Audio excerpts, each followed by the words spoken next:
what struck me about Ranciere's aesthetics is that they exist. I think he says a priori, and in a in a judicial situation that has its own specific meanings. But I'm just taking that as something that's either prior or more fundamental, sort of in the ether.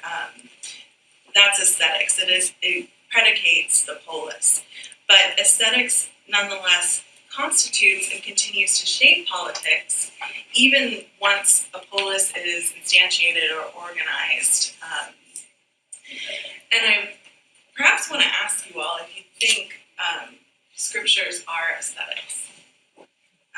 We are currently experiencing the repercussions of increased corporate power meddling with the government, right? So when you have a case like Citizens United that passes and says that corporations no longer have a cap to fund elections and campaigns and all of that, you're going to see certain people, right, run billion-dollar campaigns, million-dollar campaigns that ordinary people just can't compete with, right?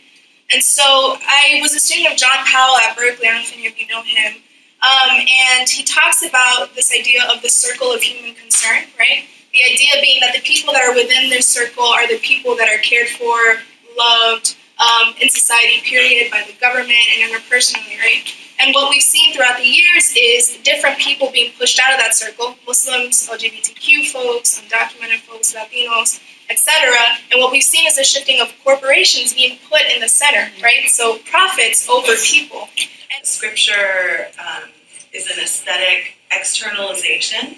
It's something we can point to outside of ourselves that provides validation that comes back to us. So you now have those that are in power that have gerrymandered to the point, and it's not just Republicans, it's Republicans and Democrats.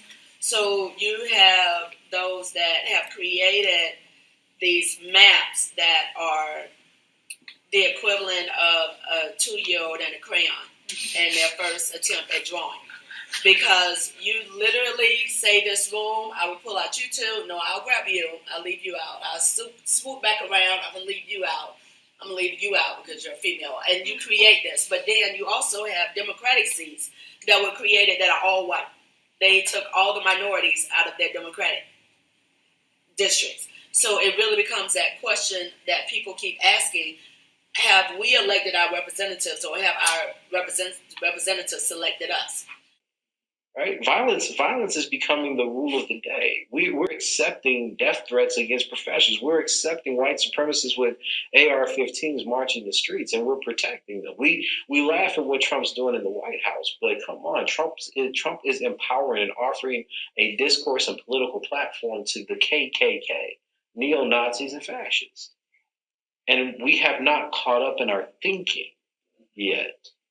And I think that's what kind of alienates a lot of my work from other people, is because the criticism is not just on the routine aspect. Intellectual projects that we hold don't have any power because they haven't really identified the problem and the motivations behind this resurgence.